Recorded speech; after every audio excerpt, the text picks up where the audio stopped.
गाना के आप सब काफी आशीर्वाद प्यार दे रहल बानी। हम चाहेम कि और तनी गर्दा दीही, गर्दा भी जा रहल बा।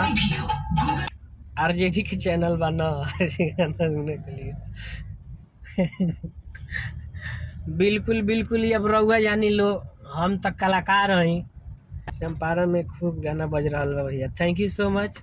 ये गाना के अभी लगन में बाजी गाना ही, और रउआ सभी एकरा के शेयर करी। ए भाई के आप सब आशीर्वाद प्यार दी।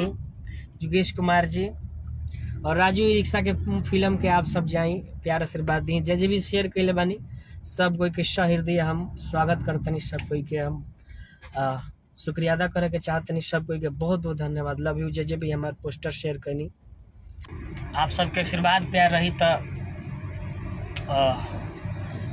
अगला प्रस्तुति जोन की आ रहा बा बहुत बड़ा आप सबके बीच आ रहा बा। अभी हम आप सबसे ना शेयर करनी है।